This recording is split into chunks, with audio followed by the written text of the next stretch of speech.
Okay. So let's start doing a recap first, since we talked last time, because we were talking about that Trump there was rumors that he might delay, the tariff for 90 days, and he did shortly after we were talking. So he did that. And then but except China. So the 90 days is for everybody except China. But then even China, he gave in, I would say. Electronics from China are exempted from all the tariffs. That's probably 40 to 50% of the import from China. So that's a big portion of it. Can we say now that the Trump is kind of running out of cards? Because look at the two sides, right? First, it's very clear when he's first introduced the tariffs for 34% for China, but that's on top of the 20% China already had. And he also put 36% of Thailand, 46% of Vietnam, and Cambodia 49%, which is very clearly these countries are Chinese product go through them to go to other parts of the world, including the United States. So he's trying to push back to all these countries, so to basically block all Chinese products. But then, of course, he blocked only China, but even that is not working.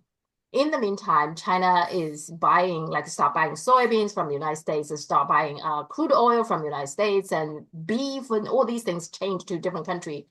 And the latest is China halts all the Boeing orders, which is a big blow for Boeing. And the only thing Trump has now is 245% tariffs on China. And it's also not even all the products, it's selective product. They didn't tell us which products, but they say certain products. To me, Trump has run out of cards. Do you agree? He has completely run out of cards. In fact, let's just take a step back and think through what it means. He has been complaining about the Chinese trade surplus with the United States. He's now basically lifted many of his tariffs, well, at least reduced drastically his tariffs on Chinese electronic goods sold directly from China. He's also, as you correctly say, relaxed restrictions on trade in various other items passing through third countries, Vietnam, whatever. So at the same time, China is tightening the screws. It's not going to buy soybeans. It's not going to buy oil. It's not going to buy Boeing aircraft.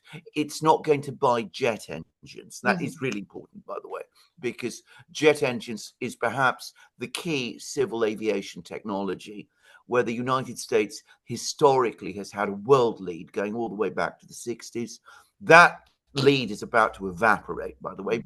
Both China and Russia have advanced large engine programs, which will be coming into production fairly soon.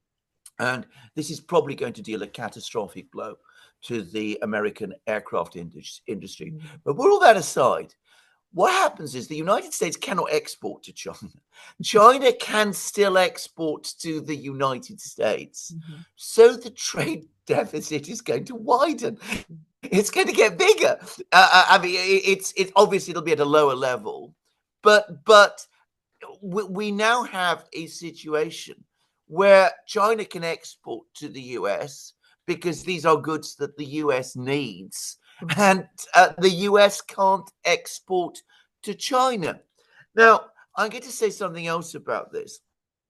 When Trump started this whole thing, when he was talking about what he was going to do during the election and before, it looked like he was going to pursue a policy of tariffs in order to protect American industry and to build up American industry. Now, you can argue about the wisdom of that. I would say it's a mistaken approach to protecting American industry or building up American industry, but it did have a kind of coherence. Now, what has happened is that whether by accident or design, he's got himself into something completely different, which is an economic war with China, a war he cannot win, and which the United States cannot win. And you can also already see that all sorts of very anti-Chinese people within his government are now gaining control of the policy because they want to increase tensions with China.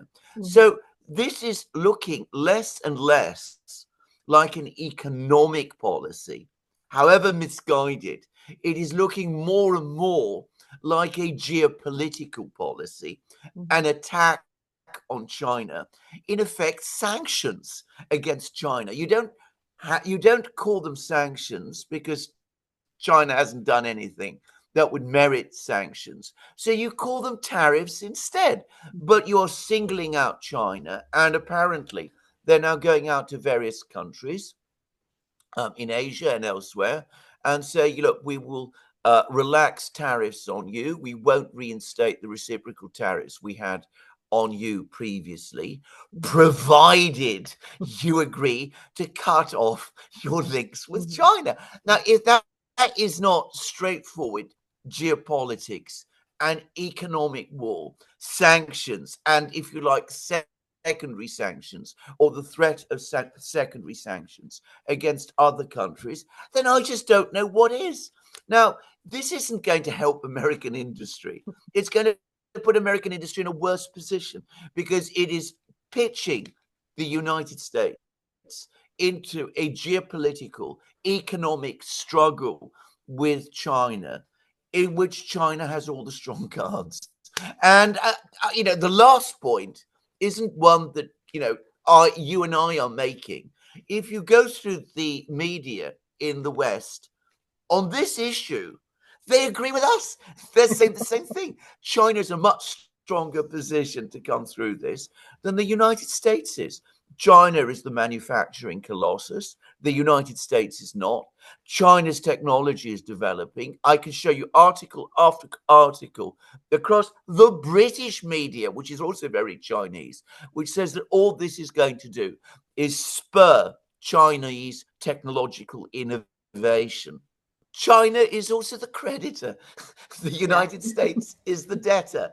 It never makes much sense for debtors to get into arguments with their creditors, by definition. Yeah, but how come Trump doesn't know this? I mean, yes, the people around him are very hawkish and now forcing countries to choose sides, right? Which is absolutely bad idea. But nonetheless, here is the deal. From China's perspective, Victor Gao, who is a think tanker, he made some statement that got viral, I think, in the Western media. He made it clear. He said, we don't care about the U.S. market anymore. Somebody was saying, well, you will lose the U.S. market. Well, he just said straight out, saying, we don't care that anymore. In the meantime, Trump is still waiting for the phone call. I mean, despite of everything, he's still waiting for the phone call, right? But what is Trump is waiting for? I mean, if there's a full scale war going on, what's there to talk about? Let's just unpack this. Exports by China to the United States accounted, there are various figures, but most calculations now say that the consensus figure that's coming to be accepted, at least in Europe, is that they accounted for 2.7% of China's GDP. Yeah. China's GDP in the first quarter of this year grew by 5.4%. China is growing faster than its GDP is growing faster than the GDP share that the American market accounts for. Chinese growth will absorb the loss of the American market, even if the Chinese government were to take no serious steps, which of course it will.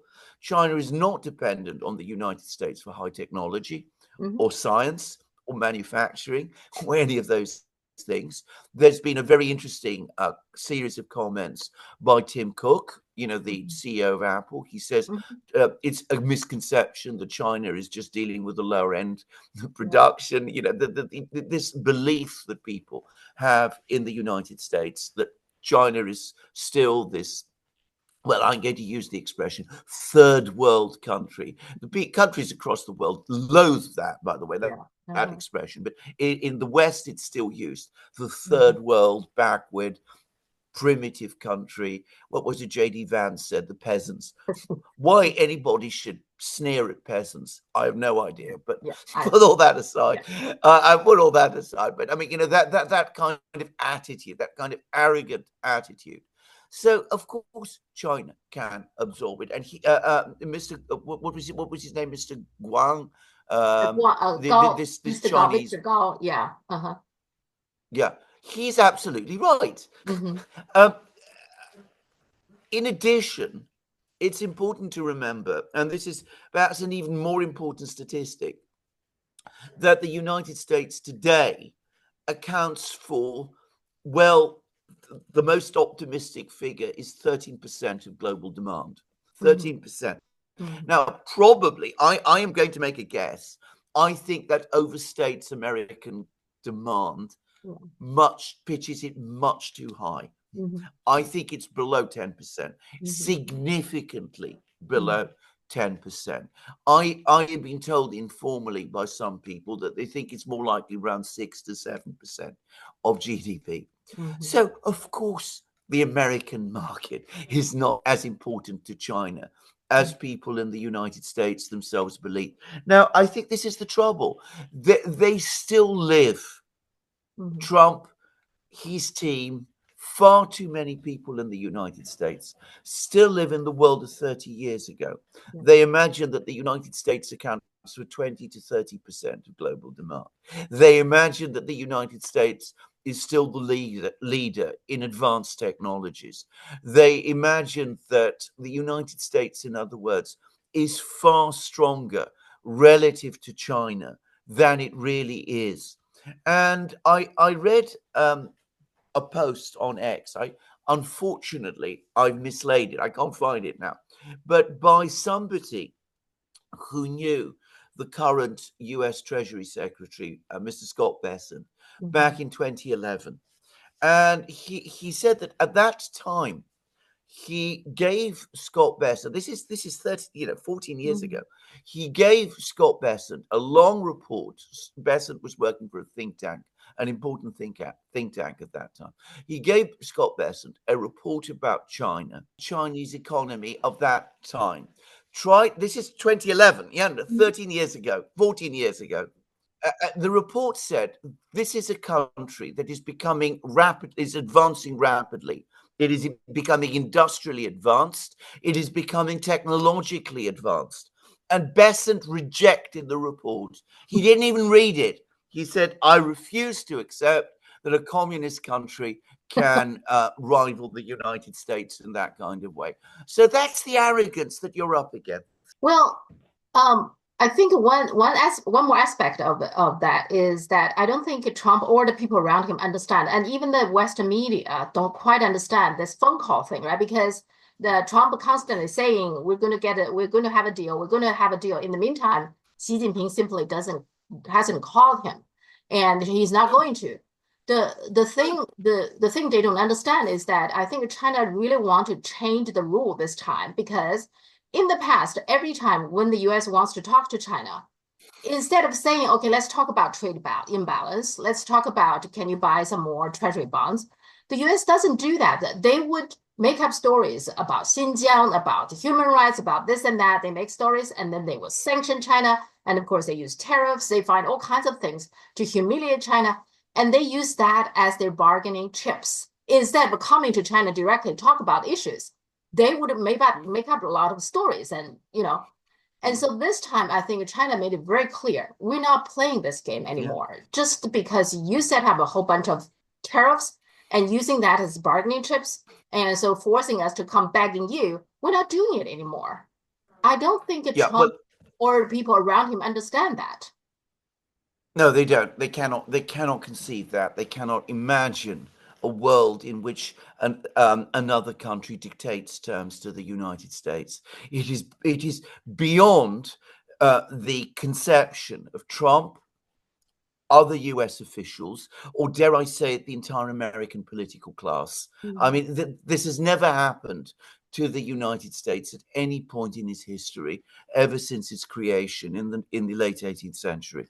So you're up against this, that for the Americans to imagine that the Chinese will push back and say no and mean it is absolutely. But I'm sure you're right, by the way. I mean, I am sure that the Chinese do want to make clear to the United States that this is the position, that they demand this recalibration, and that if the United States doesn't accept that and doesn't start treating China as an equal, at the very least as an equal, then there really isn't any point in China wasting any more time with this relationship. It's not as if the Chinese have not gone out of their way throughout certainly the time that Xi Jinping has been president, but even before, bending over backwards to try to explain things to the Americans and to try to come to some kind of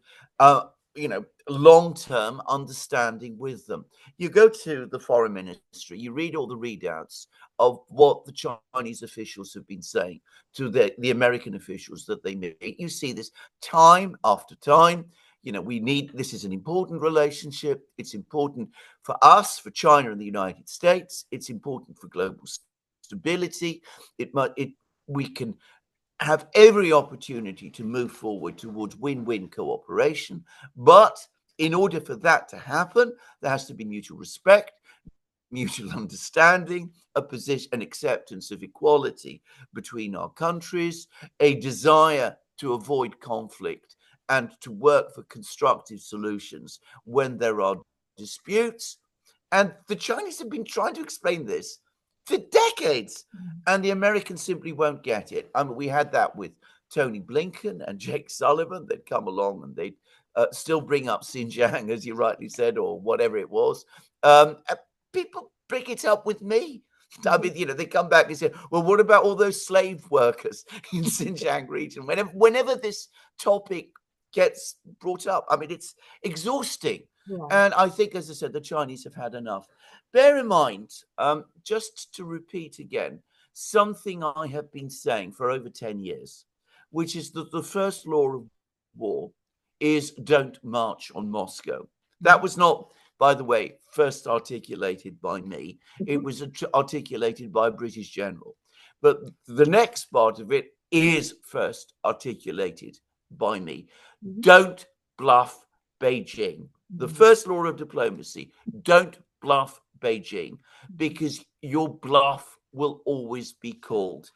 Anybody who has any knowledge of China, the nation, the people, the culture, the history of China will know that there is absolutely no conceivable way that the Chinese will come crawling to the Americans and begging for a compromise when they have been the target of this kind of attack. The Americans just don't get this, but there we are. Yeah. Well, you were going back to what you're talking about. This is not just a simple trade war or tariff war. It's a full-out economic war, which actually one of the things many people in the Chinese social media are talking about, which is actually maybe one of the consequences of that, if it's keep on going like this, is actually China probably will go ahead unifying Taiwan. Because one of the reasons that kept China from doing it is because China still want to keep a good relationship with the US, not least the trade relationship. And now, well, if the two countries fully decouple, then you don't have anything to hold back, right? So it could be that eventually, well, since we already no longer do business, you're the one who decoupled with me. Fine, I'll just go unifying Taiwan. So don't you think that's a possibility now? Absolutely, given that the United States has been going out of its way for at least a decade now to do everything it possibly can to support secessionist figures, personalities in Taiwan itself. So, and the latest individual, we discussed this in a previous program, the so-called president of Taiwan, has now been referring to China as a foreign country. I mean, given that this is so, given the reality, given the rhetoric about Taiwan that we always get from the United States, given that Taiwan's so-called foreign minister, what's his name, Joshua Wong or whatever his name is, or Joseph Wong, has recently been in the United States in Washington, and he's been meeting senior officials there. Given the talk about, transferring the entire US forces to confront China in the Pacific. Well, I mean, there comes a point when enough is enough, and China is going to be forced to take steps. I mean, this is absolutely clear. Now, before we did this program, I sent you this comment by the Russian foreign minister, by Lavrov. And I think this is a widely shared sentiment across most of the world, outside the West. The Western bubble, of course, is different. But outside the West, I think people understand this completely. On the one hand, you say that you support the one China policy. On the other hand, what you're really doing is you're subverting it all the time. And this is part of that same pattern of the United States treating China, which has done nothing wrong. It has done nothing that can be in any way said to be hostile to the United States. It's taken no aggressive measures against the United States. Chinese warships don't patrol America's seas. China doesn't set up bases near the United States. It doesn't insist on what it calls rights of navigation over, the estuary of the Mississippi, for example. It doesn't endlessly harp on about the cruel treatment of many people in the United States, whatever, the Native Americans or whatever. It doesn't invent stories about that kind of thing.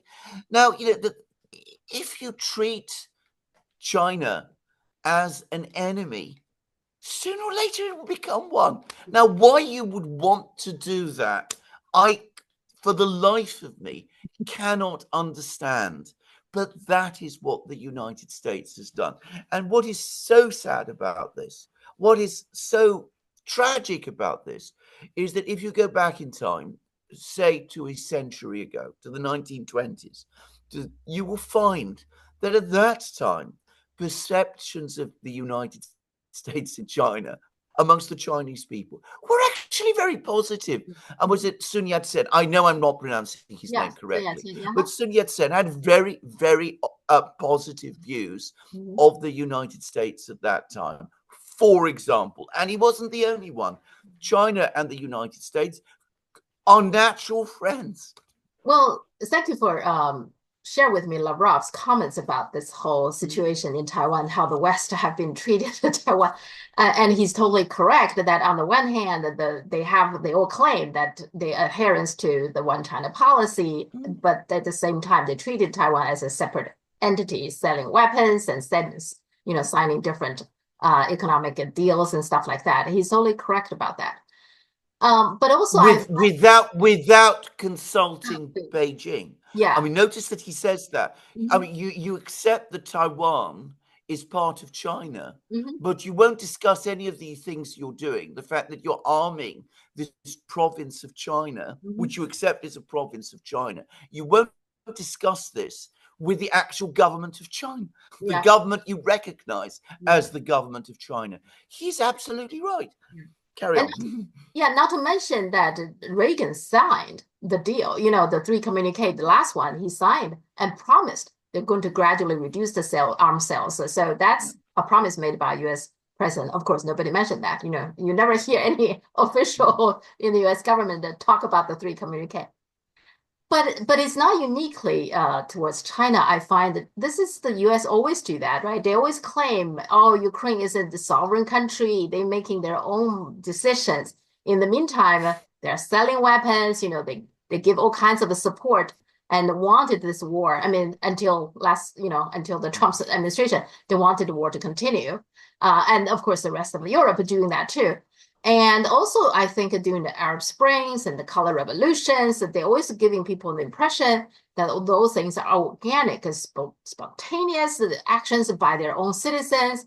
But in reality, it's their NGOs all over the place, like an open society, giving money, trainings, and of course, propaganda support to destabilize one country after another. But in the end, they're always giving people the impression, we have nothing to do with it. It's organic, right? They always do that. US always do that. Don't you think? Well, absolutely. I mean, they did this quite recently in Bangladesh Uh-huh. when, there was all, a huge uprising against the Prime Minister of Bangladesh, Yeah. who is called all sorts of terrible things now. And we now have the whole story about how the United States, how USAID was involved in organizing Uh-huh. the overthrow of the government of Bangladesh. Yeah. And what is so bizarre about that is that there's absolutely no explanation, even then, no real discussion about why they would even want to do that. Uh-huh. They did it apparently because they could. I Yeah. mean, that was all there was to it. Yeah. I mean, that's how drunk on all of this they have become. Can I just say something here? And this is something which I just mentioned this because it's a Hmm. Russian perspective, which Chinese people perhaps would be interested in knowing, which is that when relations between Russia and the United States began to deteriorate, um, the Russians, who already had good relations with China at that time, um, this is what people in Russia have said to me, that the Chinese used to tell them, look, you're not managing your relations with America properly. We are more successful with this than you. You should listen to what we say, and we are more successful Hmm. managing the Americans. And the Russians said, we've tried very, very hard. We've done all of the things that you are telling us, but it hasn't worked. And sooner or later, what you are going to discover is Hmm. it's not going to work for Hmm. you. Yeah. And it's difficult to argue with this. I Yeah. remember hearing people in Moscow telling me this very thing Hmm. way back in 2011, and especially at the time of the 2014 crisis over Ukraine. Hmm. Just saying. Yeah. One thing that got lots of attention regarding this trade war is some of the U.S. politicians are so utterly incompetent, right? We know that, but this guy, Jack Kimball, he's the Republican congressman from the 54th district of California. He posted on his Twitter X account. He said, "I'm well aware that China has cut off importing our beef. We aren't the only beef supplier in the world. But China isn't the only huge country either. If they are going to pivot from us, we should do the same and start selling more of our beef to India." How how ignorant how, how ignorant can a person be? That is priceless. Why not sell pork? Why not sell pork to Saudi Arabia? I'm Yeah, just saying. I mean, it's it's hilarious. priceless. It's Yes, absolutely priceless. yes, and everybody's laughing about this. It just, give you the, idea. And he's not the only one. I remember back when Australia started having this trade war with China, and they were having trouble to sell lobsters, and they claimed they could sell lobsters to, India. India has a lot of vegetarians, so these people are so ignorant, right? And yet they all hold some kind of a power. Isn't that part of the problem, the incompetency, I find? Yeah, they're not just extremely powerful; they are basically uncurious. Uh-huh. I mean, if you're talking about trade relations and you're looking for trade partners, it's probably true, by the way, that Yeah. there are other people who you could sell your beef to, but you want to, before you start posting things and commenting about this, you should actually sit down a bit and ask yourself, well, who could our potential trade partners be? It's Mhm. not, by the way, going to be anywhere as straightforward as this person thinks, because I know a little bit about the market for beef. I Mhm. mean, one major country that exports beef, for example, is Argentina. Mhm. Yeah. So you're going to start competing with Argentina Mhm. in beef exports. I know that Russia is very, very keen to begin large-scale exports of beef. The Russians have moved very fast and ahead in cattle, and this has become an important uh, part of their agriculture that they have been developing. So we'll see. I mean, there are plenty of countries that will sell beef to China, it might not be quite as easy for the Americans to find markets for their beef. Also, there's issues, just to say this, about the quality of American beef, which Americans may not be particularly keen to hear. Just saying. Mm-hmm. Honestly, China is actually a market that is hard to replace, honestly, because China doesn't have all the restrictions like Muslims do not drink, right? And then, of course, pork, many countries do not eat pork or beef or shellfish. I mean, Jewish don't eat shellfish, etc. China eats everything, and it's a huge market. And in particular, just to mention this, the Cantonese in particular, they eat just about anything. There's a saying in Canton that other than chairs and the table, everything with four legs people eat, right? There's some truth to it. So it's hard to replace the Chinese market, right? Isn't it? Absolutely true. And it's going to grow. I mean, China is developing a middle class. People are becoming more affluent. They're becoming more and more interested in other things. And I mean, to give it just one example, which again, as a person who used to work for the French wine industry, I mean, I happen to know what a huge market China has become for French brandy. Yeah. And as somebody one of whose best friends is a Swiss watchmaker, I mean, very high-end Swiss watchmaker, I know what an absolute disaster it would be for the Swiss watch industry if they couldn't go on selling watches to China. And as he points out to me, China has a very, very good home watch industry already. If we are not able to export, they can fill our niche very fast. Just to say. Yeah, the one thing the Chinese government trying to do now is to, of course, they want to do business with countries outside the United States. They want to develop more their market. But also the Chinese market is still have a lot of potential. If you think about it, China has 4 times the population of the United States. So if the China and the US in terms of living standard is become more and more equal, well, then in principle, there could be a 4 times the US market. China could by itself has that. So rather than deal with this so hard person, with this country to deal with, why not spend more time and energy, focusing on its own, not necessarily, create 4 US market, but at least right now, I don't think even equal one market, US and China market is not even equal in size. So they could potentially create a equal size of the US, maybe 2 US market. So just that alone give you the idea why US, China can live without US. But you can't say the other way around, right? Isn't it? Absolutely true. Now, can I just actually, because this is an area where I'm quite familiar, because I studied US economic history quite deeply. There's a fundamental difference in economic approach between Chinese businesses and Western businesses, which is that China, because it is not a country with hugely abundant raw materials, has had to look outwards and export, and in order to develop trading relations so that it can import those raw materials and that food which it has needed in order to grow. Whereas the United States, by contrast, started as a country that was very, very self-sufficient. So it didn't need to export in the same way. And one of the reasons why China is such a successful exporter is partly because of that. The nature of China's economic development pushed it towards export, whereas American companies are not interested in exporting in the same way. So, for example, Trump rages about the fact that Europeans and Asians don't buy American cars.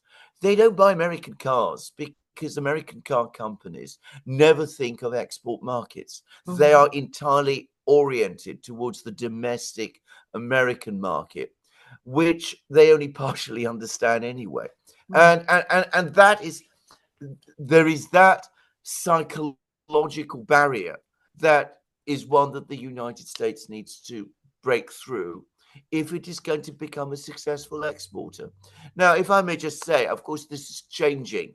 China has established strong relations with many countries, trading relations with many countries. It's not as vulnerable in terms of imports of food, raw materials as it used to be. Mm-hmm. And of course, it's also worked very hard to find raw materials and those things within its own countries. So gradually, China's become more resilient in this area. But the starting point, as I said, was that China was almost obliged to be export oriented. It was obliged to be mercantile in a way that the United States was not. And this is a historic legacy of American industrialization, which the Americans have never really addressed or understood about themselves. Now, I want to talk a little bit about the debt problem the US have because they were related, right? Because the bond market is apparently the interest of the bonds, the treasury bonds has gone up, which apparently is a big problem because June 30th, it seems like an important date. There's $147 billion due. And the US now needs to issue bonds, new bonds, in order to pay for the mature one, the interest rate and all that. And that's why the interest rate is so important. They cannot afford to have high interest. And so my understanding is that's part of the reason Trump back off, because normally when the stock market goes down, which happened immediately after his tariffs announcement, but he doesn't seem to care about that much. Instead, he and his families are busy making money, betting it and etc. He doesn't seem to care about that. But the bond market, the interest rate normally should go down because people are moving money to the bond market, but they don't. This time it didn't. The bond market, the interest actually went up. And that apparently caused a lot of panic. Part of the reason that the interest goes up is because people are not buying the bonds and dumping the bonds. And apparently it's Japan and also Britain, and China dumps them too. So are people losing confident treasury bonds now? You find comments about this right across the media in the West, and I'm sure they are. I mean, why wouldn't they? to be straightforward, I mean, economic policy in the United States has become so unstable and so unpredictable. There is a theory, which is that this whole thing was an elaborate device to try to crash the stock market in order to force the Federal Reserve Board to cut interest rates in order to make it easier for the United States to finance its debt. But because, interest rates would ultimately make its own debt easier to finance. But of course, what has happened, as you absolutely rightly say, is exactly the opposite. Because of the crisis in confidence that all of these actions precipitated, bond yields rose, and they're dragging American interest rates up with them. So instead of interest rates falling in the United States, they've been rising in a year when the United States needs to roll over $9 trillion of debt. I mean, a huge amount of debt. So it is a huge problem, and probably they will find some way this year to get through, because there's still enough residual confidence in the United States. I suspect that some of that debt is going to be bought by the Federal Reserve Board itself. I mean, they won't perhaps straightforwardly say that they're going back to quantitative easing, because that might create an even bigger crisis of confidence. But I suspect that they will find ways to do it, which won't be too public. And I suspect there will be some forced sales to various people around the world and in the United States itself. And I think 9 trillion sounds like a huge amount of money, but I suspect the Americans will just about find some way to get through that. But this problem is growing all the time. And there will come a point when it simply cannot be carried for much longer. And in the meantime, if this was a cunning plan to Mhm. try to lower interest rates and to help tide over this debt, it's already backfired, because Mhm. what it has done is that it's created a crisis of confidence across the markets. People are saying US economic policy is no longer predictable. We have a president who does one thing one day, something completely different the next day. It looks like the United States is heading into some kind of long-term conflict with China. Mhm. And there are already hints and talk that the United States might actually default on its bond repayments. Mhm. I mean, hints which the markets are picking up on and which have been reported in the media in Europe. So, all of this is coming together, and I don't think we're yet in a full blown crisis, but we've taken another significant step in that direction. Jeffrey Sachs, who is a good friend of mine, I should say, Mhm. but he's pointed this out many times. The reason why there is this huge American deficit, the reason why so many problems are gathering in the United States, is because the United States will not put its financial house in order. Mhm. It won't sort out the problems in its budget. It won't control its chronic overspending. In fact, Trump is making everything worse Mhm. because he's just signed off on a $1 trillion defense spend. Congress refuses to embrace cuts in spending at any level. And this country, which is addicted to cheap money and easy debt, Mhm. finds it impossible to break that addiction. The, yeah, you're talking about Jeffrey Sachs. So how come Trump's own team, he has a team of people, economic advisors, and including the treasurer, Scott Bessent, and he has a thing called Council of Economic Advisors, and the head of which is Stephen Miran. I mean, those people don't tell him the situation here that yes, he's good at art of deal, but deal is different from economic policy because deal is you do a real estate deal that's isolated. Economic policy, it affects bond market, oil market, the stock market, it affects everything. I don't think he understand that, but Yeah. how come his advisor don't tell him that this is complicated?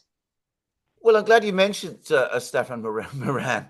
I mean, did you read what he wrote and published on the White House website? He said, the United States has all these military bases around the world. The United States runs the reserve currency of the dollar. This is a wonderful benefit for all of the rest of the world, and therefore they should pay the United States. And he actually says at one point that one of the ways they can do that is by writing checks and sending them to the US Treasury Department. In other words, the United States is a protection racket. I mean, that's basically what it amounts to. It's a gigantic protection racket. We provide you with protection, and you must pay us for the benefit. Yeah. I mean, absolute gangster talk. And that is the man who is the president's chief economic advisor. Does it surprise you that these people are getting things completely wrong? You asked me about the quality of advice that he is getting. Well, heavens knows, I wouldn't want advice about economics from someone like Stefan Miran. I mean, it was absolutely shocking statement, and it's still there on the Mhm. White House website. I Mhm. would invite your viewers Mhm. to go and to the White House website, track it down, and read what it says.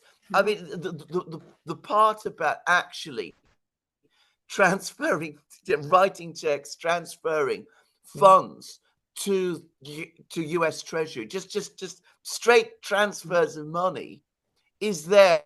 It's point five.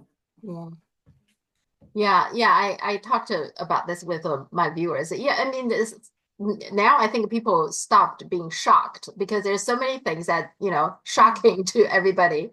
But even so, I think writing a check directly to the U.S. Treasury is still pretty shocking, I think.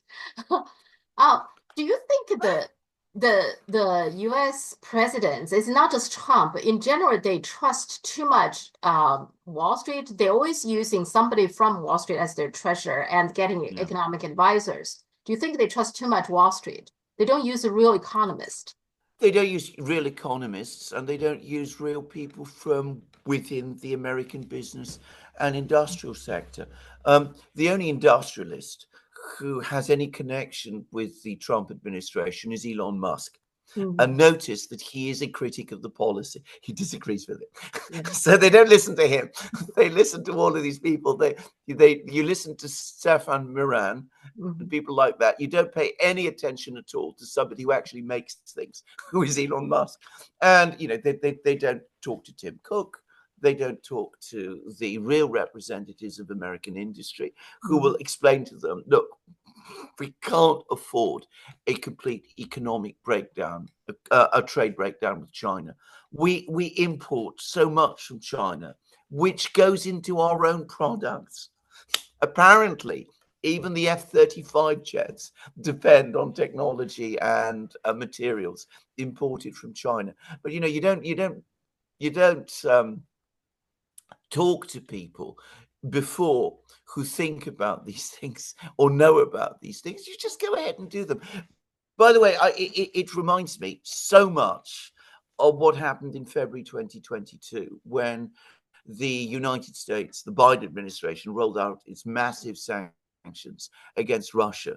Mhm. Again, they didn't consult. They Yeah. didn't talk to people in industry. They didn't talk to people in finance. The Federal Reserve was not consulted about the decision to freeze Mhm. the Russian state bank's Mhm. assets. They just go ahead and do everything. They just go ahead and do what they want.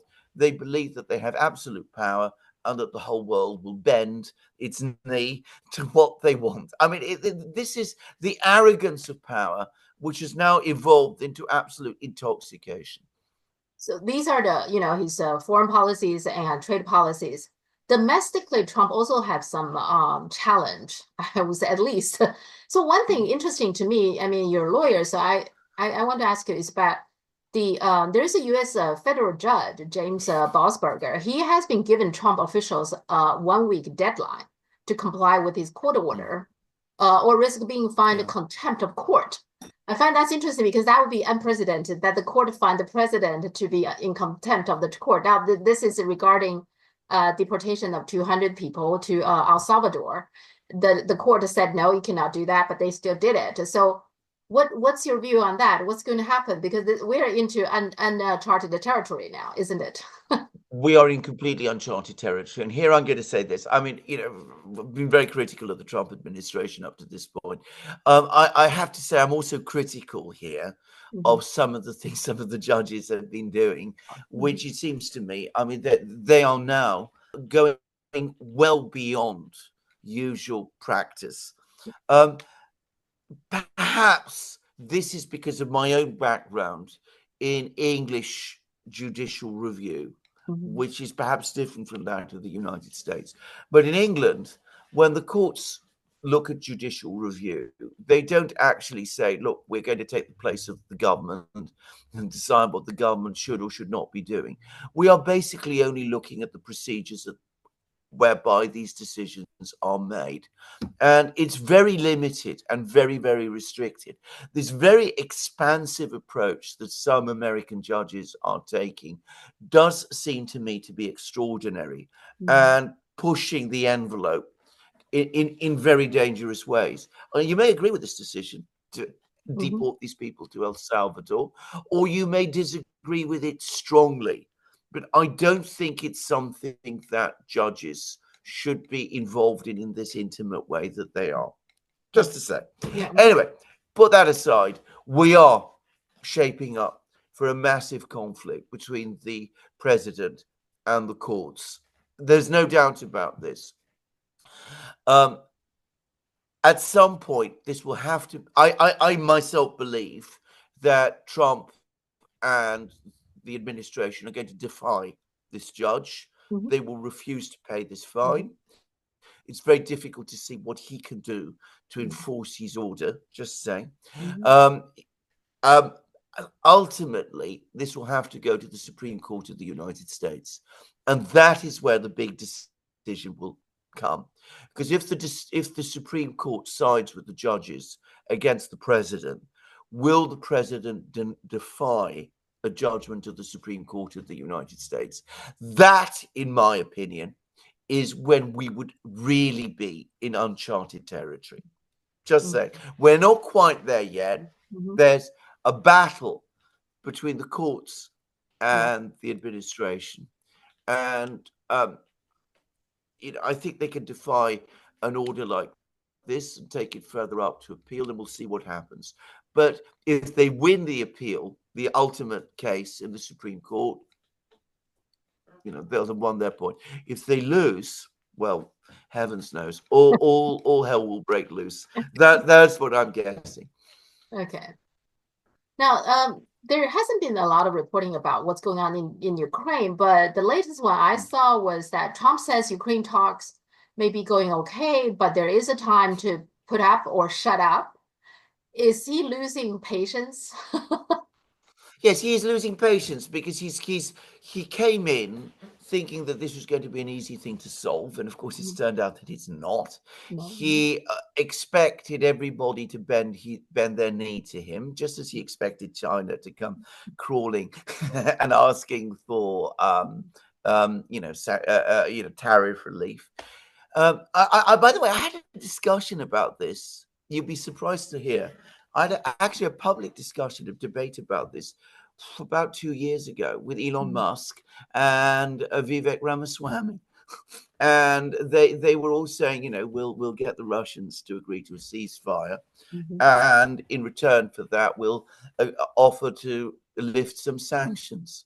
And I said, that's not going to work. The Russians are not going to trade that for sanctions relief. And I could sense that they weren't listening to me. They just would not believe this. And I think this is where Trump has found himself in. He's discovered that threats of more sanctions against Russia aren't intimidating them. And he's finding that offers of sanctions relief aren't persuading them. And I think he's a bit baffled by all of this. And he's constantly trying to put pressure on the Russians to do this deal. He does this all the time. We discuss this with TikTok. He says all the time that, we're almost there. We're about to sign off. The deal is around the corner. It will happen in the next few days. We're going to get it. And he isn't listening to what the other side is saying, or rather, he doesn't want to listen to what the other side is saying. He still thinks that he's strong enough to break this through. Now, yesterday, Russia's ambassador to the UN, Vasily Nebenzia, said quite straightforwardly, look, we are not prepared to do what Trump wants us to do until our own concerns are addressed. And he can rage about this, he can threaten all he likes, but that's not going to change. And the same thing with what's going on in Gaza, right? The latest one is Hamas again formally rejects Israel's ceasefire offer, which is not a sincere offer. We all know that. Yeah. So there is a stalemate there as well, right? Trump doesn't seem to have any idea what to do next, right? Okay. Well, exactly, and Iran too. So I mean, he sends Witkoff to Oman. Witkoff has a very productive meeting with the Iranians. They came out of the meeting. They didn't meet face to face. The foreign minister of Oman was carrying the messages from one to the other. The Iranians said, look, we don't want nuclear weapons. You say you don't want us to have nuclear weapons. We don't want to have nuclear weapons. We are absolutely ready for a deal on this, but it has to be a deal about nuclear weapons. We're not going to go and give up our ballistic missiles or change our entire foreign policy or scrap our entire nuclear industry simply because you want to. So Witkoff, who's a realistic man, he says, I understand that. Let's move forward. It looks like an agreement is almost there. And then Trump doesn't like it because it doesn't go anywhere near as far enough for him. And he then makes all sorts of further demands, undercutting Witkoff. And again, he's pushing all the time for the Iranians to give far more than they will. And this is not the way to conduct negotiations. Maybe it works in the world of real estate and all of that, the art of the deal sort of stuff that Trump used to knows about. But as we've discussed many times, it doesn't work in international negotiations. It doesn't work against the Iranians. It was never going to work against the Russians. And as for the Chinese, well, forget it. Something interesting got a lot of attention in China is about this person, this woman, Wera Hobhouse, who is the member of the parliament. She recently was denied to entry Hong Kong when she was visiting her son and her son's family. Apparently, her son got a son, so it's her grandson, I guess. And China just denied her entry. Are there any reactions in Britain about this? Oh, yeah, of course there are. There's furious anger and all of that. This is absolutely outrageous. You cannot possibly do that. The idea that this is Chinese territory and that the Chinese have sovereign right about who enters their own country, which Britain recognizes that Hong Kong is Chinese sovereign territory. Just to remind people that this isn't somehow reasonable or acceptable, and China has violated the agreements that were made between Britain and China about Hong Kong. Nobody ever explains how, by the way. But anyway, supposedly it has. And as I said, there's rage and there's tantrums and there's anger and all that kind of thing. But there it is. I mean, who cares? I'm sorry to say that. I mean, why should anybody in Beijing worry about what Britain thinks about these things? This is where I think, again, the British find it very, very difficult to understand that given current British foreign policy, their opinions carry no weight in more and more places.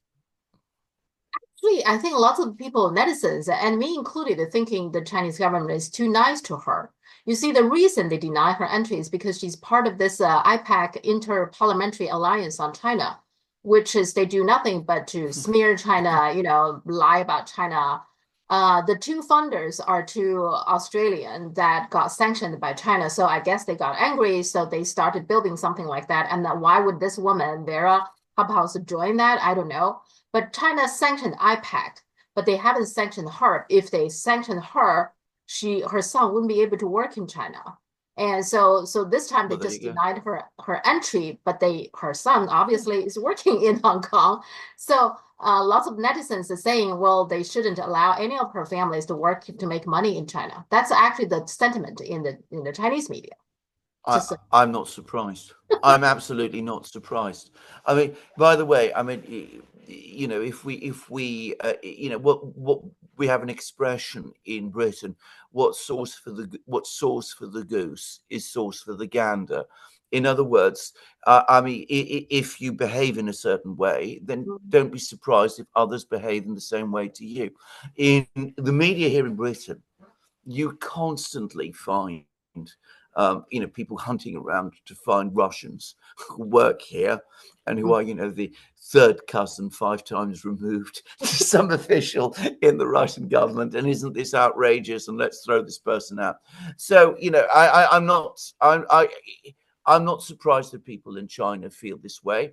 The real surprise is that the British are surprised about it. But this is very much the attitude that British people have. They could say anything they want about China. They can be as rude as they like, not just about China, any country in the world that they want to be, rude about. It's absolutely fine. But if the other side pushes back, that's outrageous. I mean, we've discussed this with the so-called wolf warrior business. Yeah. I mean, just a few diplomats using a pale imitation of the language about some people and countries in the West and Western policies that the West every day uses about China. But that's outrageous. And regarding this Inter-Parliamentary Alliance and China, I find this interesting. So these group of people it's called inter-parliamentary, so it's the different parliament members that they get together. All they did is to badmouth China, smear China. Don't they have they don't have alliance about, for example, fighting poverty, fighting human trafficking, or homelessness. They don't build alliance for those causes.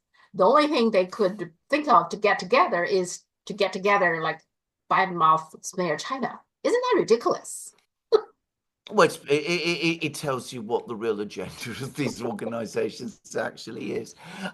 For me, the really bitter one is Amnesty International, which I remember That's good. once upon a time. Whatever you may have thought of it in the 60s and 70s, I mean, it really was concerned about prisoners. You might argue that some of the prisoners that they got involved in were not quite particularly nice people, but they also, by the way, in those days, conducted their work very much in private. It's now become just basically an instrument of Western foreign policy. That's all it is. Yeah. So what's moving on forward? Xi Jinping recently visited the ASEAN countries, right? And so clearly want to improve and deeper the cooperations, and certainly some of the products will go through this country, go to the United States, stuff like that. But it doesn't seem like Xi Jinping will pick up the phone anytime soon. What will happen then? There will be just to keep on this kind of a stalemate, just keep on going. What's going to happen? Well, about a week ago, I was basically saying that at some point the United States will have to bend, that they will need to come to some kind of understanding with China.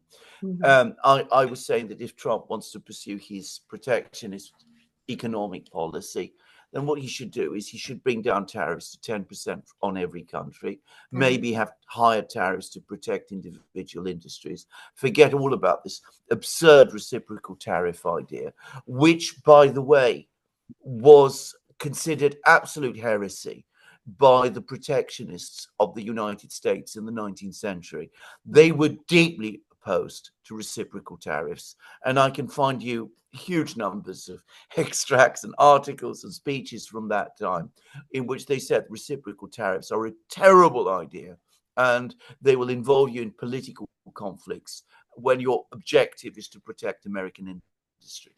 So I was saying all of that a week ago. To be honest, given the way this has evolved into a geopolitical issue, United States versus China, I'm starting to doubt that kind of rationality, that kind of sanity, which is, sane policy. It might be the wrong policy, but it's a policy which has a kind of economic coherence about it. I'm starting to doubt that we will get there. So I think that probably we are now at that point of this bifurcation, where the United States goes its way, downwards, China goes its way, upwards. We start to see new economic relations develop around the world. As you rightly said, Xi Jinping was in Vietnam, where he was very well received. He went to Malaysia, where he was very well received. Malaysia, I believe now, either wants to join BRICS or is already a member of BRICS. Vietnam, I'm sure, will follow. They're all going to meet again, by the way. Certainly the leader of Vietnam and Xi Jinping are going to be in Moscow in a few weeks' time. So all kinds of things are going to happen, and the world is just going to go its way, and the United States and any country that still wants to stick with the United States is going to go the other. As a European, I am very depressed about this because it seems to me that my region, my part of the world, is retreating into isolation. There it is. I've been thinking a great deal about, just to say this, there was, in the early 1970s, there was a big, massive British television series about science called The Ascent of Man. Of course, those are the days before we worried about gender so much. The Ascent of Man, and the person who was the host of it, who did all the kind of lectures, was a man called Bronowski, who was a very, very big person in science at that time. And he finished his last program. This is in the early 70s. And I remembered it from then, and I've just checked it out today. And he said that in the West, we are losing our nerve. We are not going out. We're not looking outward anymore. And he said that in terms of the progress of humanity, that is not a tragedy at all. If humanity continues to progress and the progress is in Asia, it really doesn't matter. But as a European, it will be a sad day for me if, say, Shakespeare becomes a provincial writer. And I get to say it, I feel something of the same myself. I mean, I looking back, Bronowski clearly was a very clever man, and he was absolutely prescient in what he said back in the 70s. This is the early 70s. And I feel this. I feel that not only is his prophecy coming true, but for my own region, for my own culture, I feel very sad about this. It seems to me that we're making the same mistakes that China made in the 1790s. We've talked about this before, when Qianlong said, we don't need to trade with these Western countries. We are, we know all about the French Revolution and all the things that are happening there, and we're going to pursue self-sufficiency, which we can, and we are technologically ahead, and we are more advanced, and we can afford to do that.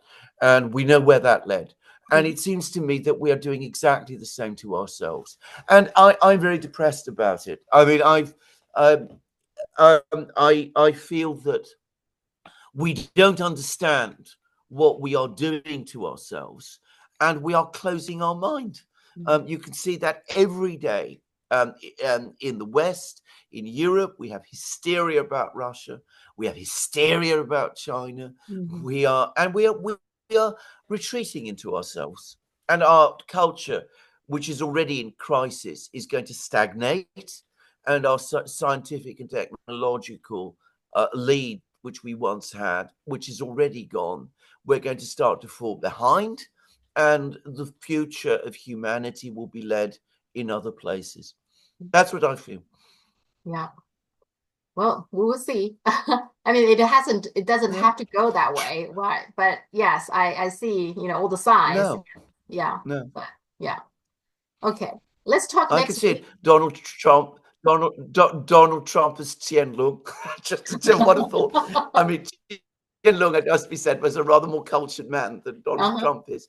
But anyway, you could see the same arrogance, the same refusal to address the realities, or to confront the realities and complexities of the world.